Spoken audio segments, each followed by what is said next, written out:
So one of the roles that I play is Yenta. Yeah. You know what a Yenta is?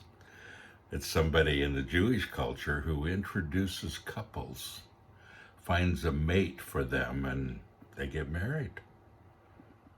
You know, I've had that happen a lot of times. I've introduced a lot of couples to each other. I love that. I love it when people find true love. Today we're talking about something on the other side of that, trying to find true love. Coming up next on Pastor Bob's Coffee Break.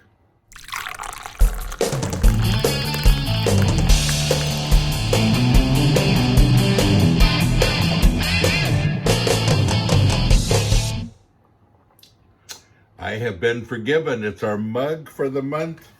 It's our poster for the month. Oh boy.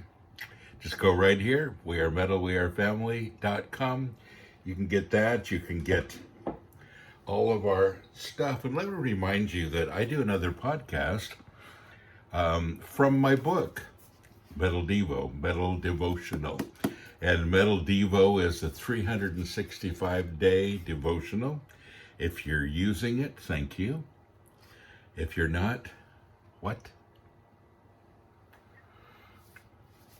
It's also in a audio podcast, and you can find it wherever you listen to audio podcasts. It's everywhere. You'll see this picture, and it'll say Metal Devo, and you can get the book, follow along. That's the best way to do it. Underline, write in it. You'll enjoy it. Anyway, that's the end of my commercials for the day. Here's the question. Dear Pastor Bob, I'm 33 years old and never married. My biggest desire in life is to have a godly husband and raise a wonderful family. I have dated several men over the years, but I always end up disappointed. No matter how well together they seem at first, there's always something wrong with them. Where are all the godly men? Are they all married? I'm not married, and not looking, by the way. 33 years old and not married, and I don't think that's too old, to be honest with you. You know, I'm almost 68 and never married. I'm twice your age. Yeah. But, you know, I understand. And she says, you know, I want to have a family. I want to have a godly husband, want to raise a wonderful family. I totally get that. And I was engaged a few times before I realized that God was calling me to be celibate. But I wanted a family. I wanted that so badly. And the honest truth is, I have a huge family. You're one of them. And that's been just the hugest joy of my life. It's been very special to me, and it's been, you know, the answer to my dilemma. And you never know where God is leading you. Has God made a mistake that you're 33 and not married? Well, probably not. But I understand the dilemma, and I understand how frustrating it is. And are all the godly men married? Well, I would say no. I'd say there's probably a few out there who are not. But how do you find a godly man? How do you find a godly woman, and what are you looking for? So there's two verses I want to go to, and then I'll comment on them. The first is Psalm 12, verse 1. And as you know, the Psalms and a few different parts of the Old Testament are written to music, which I love. And this is a song to the chief musician. And then it says it's set an octave below. You sing it very low. And it's a Psalm of David. Why do you sing it low? Because it's a little more serious. And it says, save and help and rescue, Lord, for godly people seem to have ceased to be. For the faithful vanish, from among the sons of men. In other words, where have all the godly men gone? This is something people have been asking for a while. And again here in Proverbs chapter 20, verse 6. Many a man proclaims his own loyalty and goodness, but who can find a faithful and trustworthy man? A lot of them say they are, but then you can't find them. Proverbs 20, verse 6. So this has been going on for a while. And it's a dilemma, and I do understand that. But I want to go back to the letter for a minute because there were a few things that caught my eye. I've dated several men over the years, but I always end up disappointed no matter how well together they seem at first. There's always something wrong with them. And you know what? There always will be. I would love to tell you that you're going to find a perfect person, but you won't. And I think a lot of women are looking for Jesus and not finding him. A lot of men do the same thing. We're looking for that perfect person. And, that's what puppy love is all about. That's what that first romantic feeling that you have when you meet somebody and they seem bigger than life and it doesn't seem like they can do anything wrong. Yeah. If we didn't have that feeling at first, we'd probably never get married. Yeah. Because to be able to see a person without their faults, that love, that beginning stage, that romantic stage at the very beginning, is what connects you. And then that leads into the realistic stage, where you see them, where you realize they're not perfect. There's a few flaws there. They aren't just like Jesus. Yeah.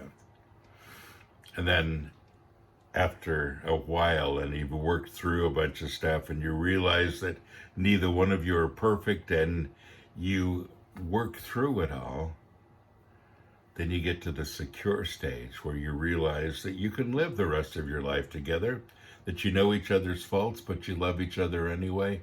That's the point that you really ought to get married, not the first two stages. Yeah, really.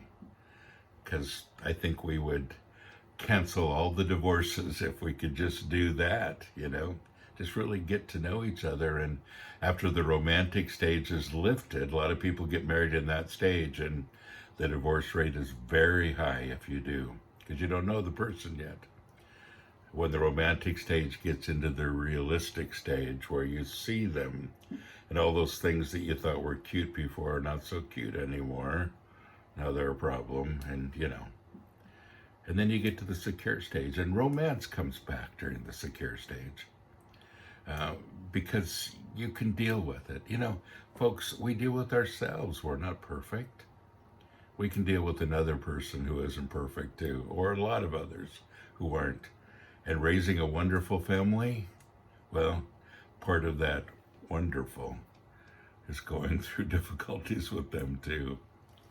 It isn't that we go through difficulties, it's how we handle them and how we get to the other side. And, that's the reason that we need Christ as a foundation. So, you see, this is important. And a lot of people in Proverbs here, it says a lot of men proclaim their loyalty and goodness. Oh, I'm the best. I'm a very godly man, and we present ourselves one way. And then when people get to know us, they find out that we have flaws. You say, well, what, Pastor Bob, you have flaws? If you only knew. Of course, we all have those things. And people are surprised when they find out, If you talk to my close friends, they can probably give you a whole list of things, because they're around me all the time. Yeah. But I would say I'm good, I'm loyal, yeah. And the truth is, there are some other things that come along with that. But we all go through that. So what do you do with this? And how do you break through? Well, first of all, you become the person that you want the other one to be. There's so many ungodly men looking for a godly wife, and vice versa. And why would you do that? If an ungodly person is praying for a godly wife to find one, why would God answer that prayer? Because that woman is also praying for a godly man, and you're not it. So I always tell people, if you're looking for a godly mate, the best thing you can do, the number one thing, is to become that person yourself.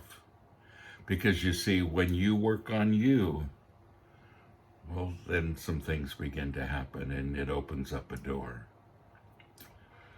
And then secondly, it's not the end of the world if you are 33 and not married. I've been single all of my life. And again, almost 68 as I'm doing this podcast. And it's a long time to be single. And these days, I'm way too set in my ways and I enjoy my life. And I can't even imagine being married. And I wouldn't want to be at this point. That's just me. That doesn't mean that there haven't been times in my life where I did want to be. But I always realize that God has a bigger plan. He still does. And he's still in charge of my desires. He's still in charge of, my life and where I'm going and the people around me that make it complete. And I said that I've been engaged more than once, and I'm so glad, even though they were wonderful women, I'm so glad that I didn't go through with it, because I really have enjoyed my life. Didn't think I would. I mentioned before that I was voted in my high school the first most likely to get married. Yeah.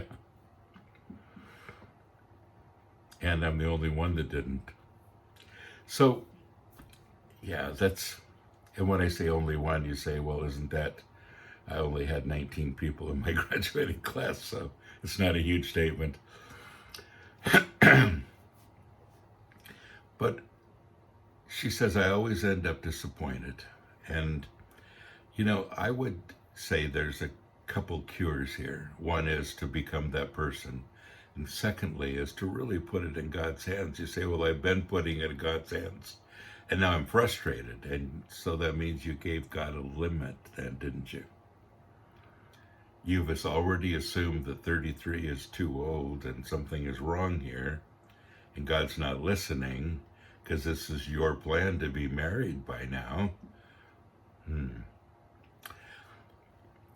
So, one more thing. There's a lot of things you can do while you're waiting. So many people you can get involved with, so many awesome things you can do. So many children that need some help, whether it's education or care or whatever it is. I have a friend that goes into the hospital and just sits and holds the newborn babies and rocks them. Great. Loves babies, and she's really good at it. I have another friend that's a teacher's aide. She has some children, but not married, and so fulfilled by working with other children as well. And there's so many different things that you can do to be a positive force in others' lives. And if you're just so set on just getting married, that everything else is kind of, slipping through the cracks, you ought to really put it in perspective. In God's timing, if he wants you to be married, you will be. In the meantime, occupy until it happens. All right. Well, don't forget, you are blessed. So go and be a blessing.